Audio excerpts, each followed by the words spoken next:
Riachuelo, em 1936, participou da delegação brasileira que foi às Olimpíadas de Berlim. Meu pai foi o timoneiro dessa guarnição. E hoje eu estou no Riachuelo há praticamente 77 anos.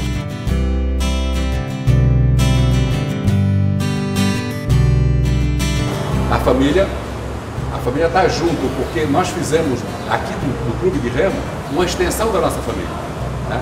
Então, é a tal história, eu sou casado há 37 anos, estou no clube desde quando comecei, de 67, me aposentei no Banco do Estado, né?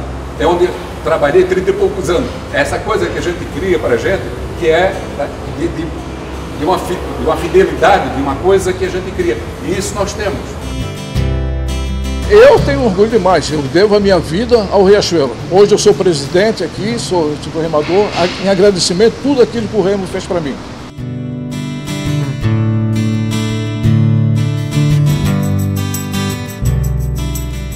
Décio, Valmir, Ivan e tantos outros, todos personagens de uma história de 97 anos.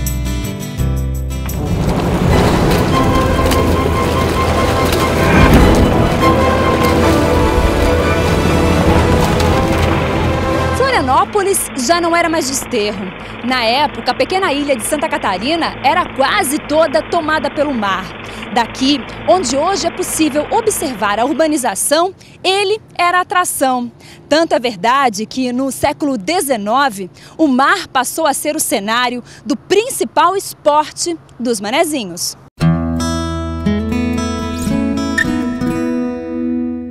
As fotos mostram a cidade de 1915, ano em que o Remo e Florianópolis iniciaram uma história de amor.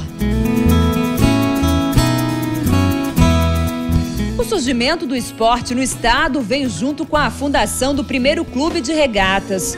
Na época, jovens da elite florianopolitana se uniram. O objetivo? A criação de um clube onde a modalidade ganharia força. 11 de junho de 1915, data em que foi fundado o Clube Náutico Riachuelo. Um nome forte, alusivo à conhecida Guerra do Paraguai. E muitos catarinenses participaram desta batalha lá no Paraguai. E o Brasil ganhou a guerra contra o Paraguai. Daí que em 11 de junho é comemorada pela Marinha Brasileira a Batalha do Riachuelo. E neste dia, então, o Riachuelo tomou o seu nome como Riachuelo. A história de seu Décio e o Clube Náutico Riachuelo, por muitas vezes, se confunde. 77 anos de idade e de remo. Ele praticamente nasceu dentro do Riachuelo.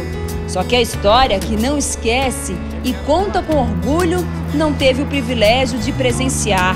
Olimpíadas de Berlim, 1936. Lá estava o pai de seu Décio, um dos remadores mais importantes do clube.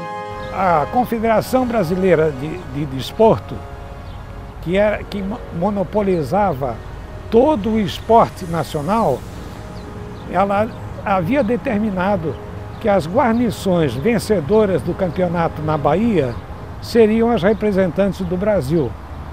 E na Alemanha, os alemães ficaram admirados do Brasil mandar duas delegações, pela primeira vez, numa Olimpíada, tinham mandado duas delegações.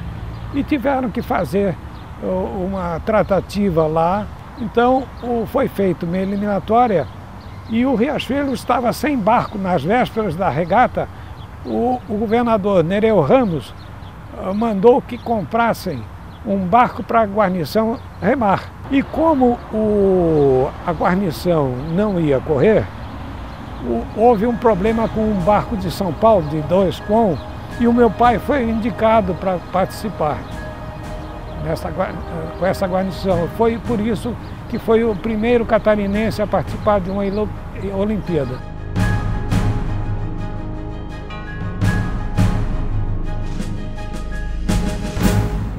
Histórias de um tempo onde o remo dominava a capital dos catarinenses.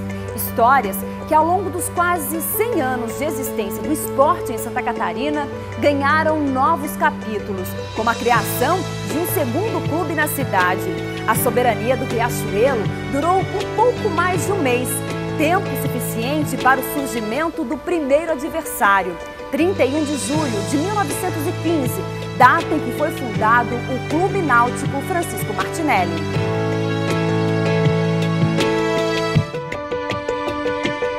Quem fundou Martinelli? Na época, né, era a comunidade, a sociedade de Florianópolis, a procura de esporte, e como estávamos numa ilha, a nossa sociedade, claro que pessoas do nível social bom, porque era um esporte caro na época também, e aí esse grupo então fundou o Martinelli em julho de 1915. Seu Valmir conta em detalhes como o remo transformou a capital dos catarinenses. Com o surgimento dos dois clubes, a cidade se dividia. E sempre essa rivalidade, né, do pessoal que faz esporte. Tanto é que depois, em 1923, surgiram, né, os clubes de futebol e com a mesma rivalidade, essa rivalidade saudável que nós temos também no remo. Na verdade, é claro que nós, fora d'água, nós procuramos essa coisa, né, de sermos todos amigos e considerar, mas a verdade é que tinham as rusgazinhas. A rivalidade sempre foi um ponto forte entre Riachuelo e Martinelli. Ao longo dos anos, muitos foram os fatos que marcaram essa disputa. O Riachuelo, numa disputa de um campeonato, o Riachuelo tinha duas guarnições muito fortes. E foi feita uma eliminatória dentro do clube para que a guarnição vencedora fosse a participante do campeonato. E na véspera da regata era feita a inscrição. E o Aldo Luz apresentou a guarnição do Riachuelo como sua guarnição. E o Dr. Nereu Ramos, que era o presidente da federação, não aceitou a inscrição. E o Hercílio Luz mandou que o Dr. Nereu aceitasse a inscrição. E o Dr. Nereu não aceitou. Bom, no dia da regata, o Riachuelo e o Martinelli estavam prontos para a largada. E nisso ia chegando a guarnição do Aldo Luz. Quando o Chico Galotti, que foi senador da República, ele era o árbitro e mandou que as guarnições alinhassem e deu a largada. E nisso a guarnição do Aldo Luz chegou perto.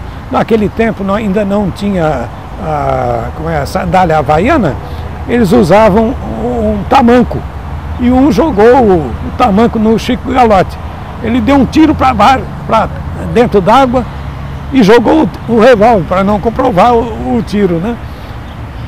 Tempos depois ele perguntou para o meu pai no Rio de Janeiro se haviam achado o revólver dele dentro da água. Histórias que confirmam a hegemonia do esporte no estado. Domínio que por muitos anos superou o futebol. O esporte do remo em Florianópolis era o principal. O futebol não é que fosse desprezível, mas não tinha hoje a força que tem. Tanto é que o primeiro jogo do Avaí foi feito com a camisa do Riachuelo. Um esporte que correu tempo, marcou vidas e deixou saudades. Eu vejo assim o remo, entende? Eu sou uma pessoa otimista, né? Eu vejo que ainda temos muita coisa ainda a dar para o remo, entende? Mas eu tenho esperança que o remo ainda possa reviver os seus tempos de glórias aqui em Santa Catarina.